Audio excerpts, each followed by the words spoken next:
Orang-orang yang mudah menghalalkan darah orang lain. Kata Nabi dalam hadisnya, cuma 3 darah manusia yang halal itu cuma 3 untuk dibunuh. 1, orang yang memerangi kita.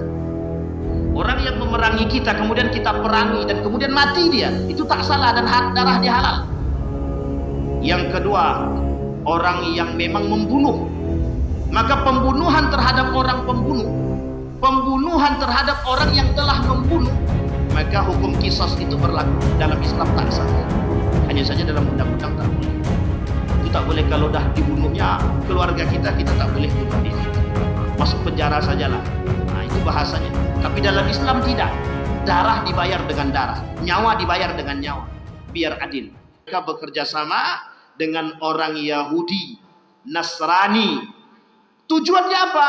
Bagaimana caranya menggoyangkan baginda Nabi Muhammad SAW. Sampai-sampai saking seriusnya mereka ingin membunuh Nabi, tidak hanya sekedar mengingkari sunnah Nabi, tidak hanya sekedar mengingkari risalah Nabi, tapi yang mereka ingkari adalah bahkan mereka membangun masjid khusus untuk menghancurkan baginda Nabi.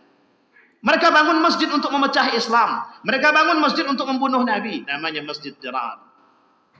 Bahkan Allah katakan di dalam Al-Quran, Allah tulis tentang masjid tersebut, jangan kalian datang ke masjid tersebut. Itu masjid tujuannya untuk memusuhi umat muslim. Lita'tadu. Sehingga Nabi ketika perang Tabuk diperingatkan oleh Allah, balik dari perang Tabuk, hancurkan masjid tersebut. Bapak Ibu sekalian yang berbahagia, artinya apa? Artinya apa? Salah satu yang bisa membatalkan syahadat manusia adalah munculnya kelompok-kelompok yang mengingkari baginda Nabi Muhammad SAW. Yang pertama. Yang kedua, mereka yang mengingkari sunnah baginda Nabi Muhammad SAW. Yang ketiga, mereka yang mencela baginda Nabi Muhammad SAW. Ketiga-tiga karakter ini jika tertanam dalam diri seseorang, maka sadarlah bahwa mereka sedang berada pada posisi pembatalan syahadat. Atau mungkin syahadat mereka batal, tidak mengeluarkan mereka daripada Islam, tetapi mereka terjerumus dalam perbuatan kufur. Bahkan oleh Abdul Wahab dalam kitabnya Nawaqidul Islam dikatakan pada nomor yang ke-8 itu, pada nomor yang ke-7 itu dikatakan bahwa mereka orang-orang munafik itu sengaja memprovokasi orang-orang masyarakat yang lain untuk kemudian mengingkari Nabi. Dan itu disebutkan bisa membatalkan Islam atau keislaman mereka. Ma'asyiral muslimin rahimakumullah. Maka baginda Nabi Muhammad SAW dalam ayat itu adalah laqad kana lakum fi Rasulillah uswatun hasanah. Nabi cuman bagi tahu, ini loh contoh karakter yang baik, ini loh contoh akhlak yang baik. Ternyata semasa Nabi hidup saja itu masih banyak yang tidak bisa, bahkan mohon maaf menolak akhlak-akhlak yang mulia yang dibawa oleh baginda Nabi Muhammad SAW. Salah satu kelompok yang besar muncul pada masa Daulah Abbasiyah itu disebut dengan kelompok ingkar sunnah. Hari ini kelompok ingkar sunnah itu ada. Mereka yang tak percaya kepada Nabi. Apa kata mereka? Nabi Muhammad itu manusia, maka dia bisa salah dan bisa betul. Jadi kami tidak percaya dengan apa perkataan Muhammad. Dan kami tidak bisa pegang perkataan Muhammad. Karena Muhammad itu mungkin salah. Karena Muhammad mungkin dusta. Dan termasuk salah satu hari ini saya temukan di Riau. Ada satu kelompok yang memang ternyata penganut ingkar sunnah di Riau. Dan itu berbahaya sekali. Hanya saja mungkin mereka tidak sebesar kelompok yang lain. Tetapi ketika mereka mengusik orang lain, mengajak untuk mencela, mencaci dan memaki baginda Nabi Muhammad SAW, mengingkari. Kalaulah sekedar tidak mengikuti sunnah Nabi, itu mungkin tidak dipermasalahkan. Bahkan tak dosa. Tetapi ketika mereka mengingkari sunnah Nabi, maka disinilah persoalannya berkaitan kepada akidah dia. Bisa rusak. Maka disebutkan dalam kitab tersebut, Nawaqidul Islam, nomor 7-nya adalah mereka rusak keislaman mereka. Kemudian yang ke-18. Ada orang-orang yang mengkafirkan orang Islam, mengkafara fahuwa kafir, kata Allah, yang mengkafirkan orang-orang yang sudah jelas keislamannya, kemudian dikafirkan, fahuwa kafir. Sudah berlalu. Ada kejadian yang unik, bahkan seorang ustadz mampu mengkafirkan ustadz yang lain, dan itu viral, dan saya kira itu bisa menjadi contoh bagi kita yang tidak perlu kita ikuti. Kenapa? Karena Allah sangat mengancam, mengecam perbuatan orang-orang yang suka mengkafirkan orang lain. Salah satu perbuatan yang suka mengkafirkan orang lain ada perbuatan yang dilakukan oleh kaum Khawarij. Khawarij itu suka mengkafirkan orang. Maka kata kaum Khawarij itu yang tak sejalan dengan mereka kafir. Ali bin Abi Thalib kafir. Ali bin Abi Thalib kafir. Kemudian Muawiyah kafir, Aisyah kafir, Abdullah bin Umar kafir, Abdullah bin Abbas kafir, Ibnu Mas'ud kafir, dan lain sebagainya. Abu Musa al-Asy'ari dibilang kafir karena orang-orang yang masuk dalam kelompok Ali dan Muawiyah itu oleh kelompok Khawarij disebut dengan kafir. Kenapa? Karena mereka bertahkim atau berhak mengambil hukum bukan dengan Al-Quran. Ma'asyiral muslimin rahimakumullah, ini salah satu sarana. Ketika kaum Khawarij itu menjadi orang yang keluar dari barisan Ali, mereka langsung berpatokan dan berpedoman pada satu hal, Al-Quran dan hadis. Yang tak kembali kepada Quran dan hadis bukan dari golongan kami. Bahkan mereka mengambil hukum hanya kepada Al-Quran tapi tidak dengan hadis. Itu karakter-karakter orang-orang yang Khawarij. Suka mengambil kesimpulan tersendiri. Sehingga mereka tak sejalan dengan kita ketika ada orang yang mengatakan berambil hukum dengan hadis Nabi, itu tak sejalan dengan orang-orang Khawarij. Bahkan mohon maaf, mereka rela membunuh yang sama dengan mereka. Yang tidak sama dengan mereka itu akan mereka bunuh, kaum Khawarij. Saking sadisnya. Sehingga Ali bin Abi Thalib ketika itu melihat perbuatan kaum Khawarij yang begitu brutal, maka kemudian apa kata Ali bin Abi Thalib? Ayo kita putar ke perbatasan Harura. Sampai di perbatasan Harura terjadi satu perang yang disebut dengan perang Nahrawan. Dibantai sama Ali semua, dibunuh sama Ali semua. 12.000 lebih para kaum Khawarij dibunuh oleh Ali bin Abi Thalib. Dalam riwayat mengatakan tersisa 10 orang. Tapi dalam riwayat yang lain seperti yang disampaikan oleh Ibnu Katsir itu tidak ada yang tersisa. Tapi dalam Ibnu Hisham tersisa 10. Kelak yang 10 orang ini kata Ibnu Hisham mereka masuk ke salah satu perang yang terjadi dan ikut membunuh daripada anak daripada Ali bin Abi Thalib, yaitu Al-Husain di Karbala. Kenapa mereka mengkafirkan orang? Karena tak sejalan dengan mereka. Kenapa mereka mengkafirkan orang? Karena mereka menganggap orang-orang yang itu telah menduakan Al-Quran, telah menduakan Allah, telah mengambil hukum selain daripada hukum Al-Quran. Apa dalil mereka? Kata Allah dalam Al-Quran, orang yang mengambil hukum selain daripada hukum Allah atau Al-Quran, faqad kafara, mereka sudah kafir. Itu terlalu picik gaya berpikir mereka. Tetapi yang ikut itu kaum Khawarij itu di perbatasan Harura itu, di perbatasan orang-orang di pinggiran-pinggiran daerah Irak itu, Kufah, yang ikut itu yang orang-orang pinggiran, orang-orang yang mohon maaf, awam dengan ilmu agama. Ketika dipaksa didoktrin dengan bahaya-bahaya tersebut, didoktrin dengan nilai-nilai Al-Quran, maka mereka termakan. Sehingga yang datang itu yang kemudian ganas, yang mereka taunya bunuh saja, jihad saja. Bagi kaum Khawarij itu bagi mereka.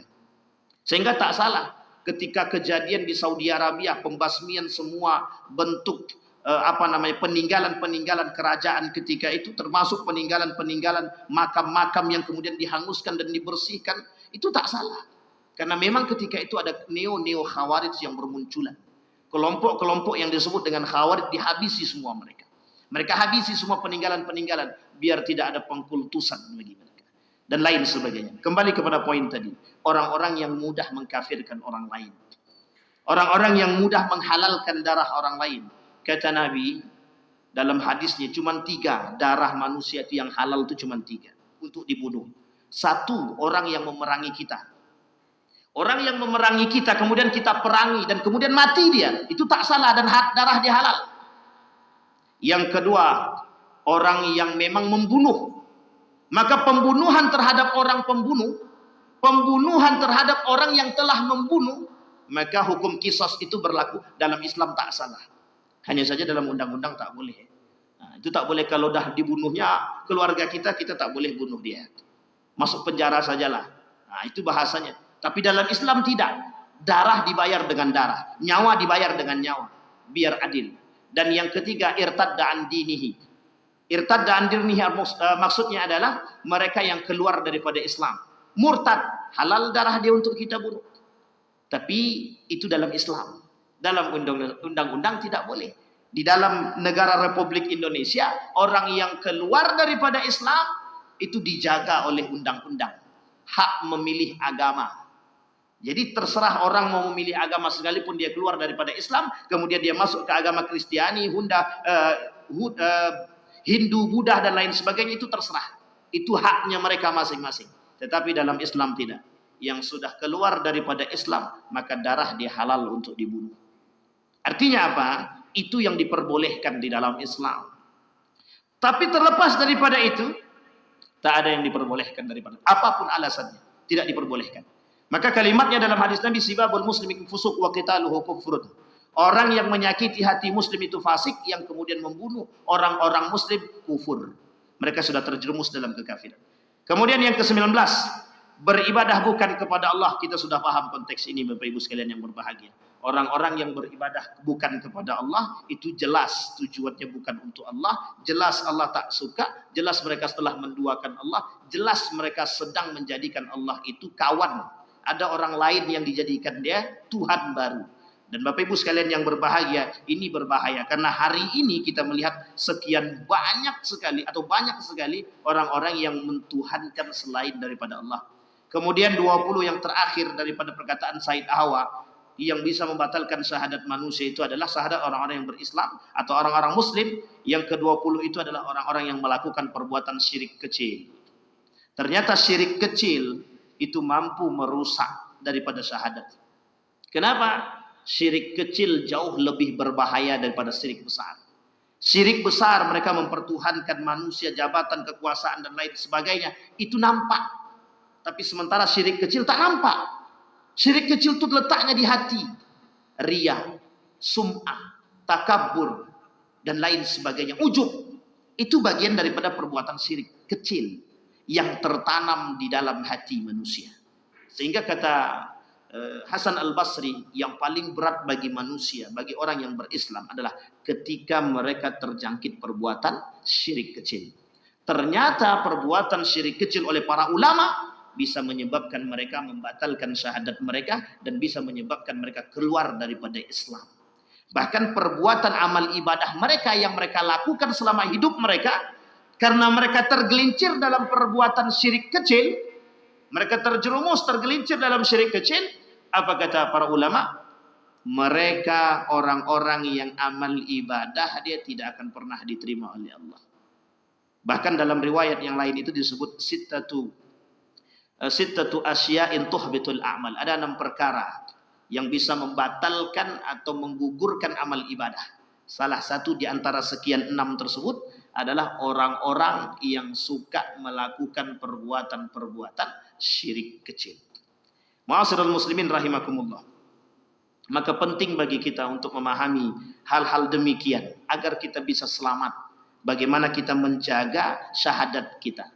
Bahkan Syekh Muhammad Abdul Wahab At-Tamimi mengatakan yang harus dijaga dari hal-hal yang membatalkan keislaman itu, paling tidak yang membatalkan keislaman seseorang itu ada 10, kata dia. 10 itu tak sedikit Pak, banyak. Bukan. Jadi kehidupan kita ini harus mikir-mikir.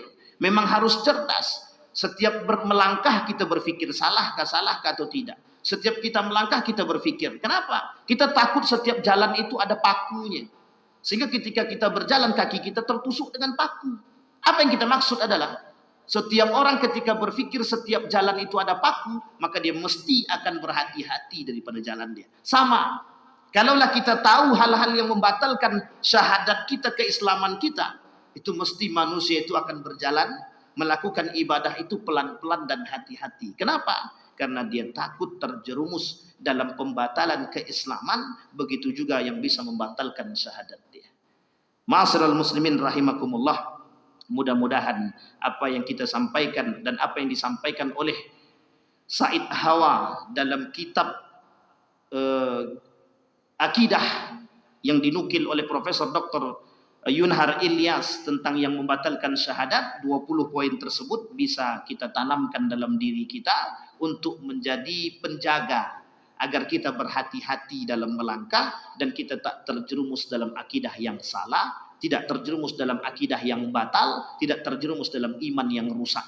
dan kita selamat dan kita tergolong orang-orang yang sedikit tapi selamat di hadapan Allah Subhanahu wa taala. Saya kira itu saja, mudah-mudahan bermanfaat bagi kita semua, mudah-mudahan ada berkahnya bagi kita. Fa'tabiru ya ulil absar la'allakum tuflihun. Kita berdoa kepada Allah. A'udzu billahi minasyaitonir rajim. Bismillahirrahmanirrahim. Alhamdulillahirabbil alamin. Hamdan syakirin, hamdan na'imin, hamdan yuwafi ni'amahu wa yukafi'u mazidah. يا ربنا لك الحمد كما ينبغي لجلال وجهك الكريم وعظيم سلطانك. اللهم فقهنا في الدين وعلمنا التأويل. اللهم انصر من نصر الدين واخذل من خذل المسلمين. اللهم أعنا على ذكرك وشكرك وحسن عبادتك. اللهم اختمنا بحسن الخاتمة ولا تختمنا إلا بحسن الخاتمة. اللهم جنبنا من منكرات الأخلاق والرياء والنفاق وكل ما يؤذينا يا رب العالمين. اللهم انفعنا بما علمتنا ورزقنا علوما تنفعنا في الدين والدنيا والآخرة. ربنا آتنا في الدنيا حسنة وفي الآخرة حسنة وقنا عذاب النار والحمد لله رب العالمين. السلام عليكم ورحمة الله وبركاته.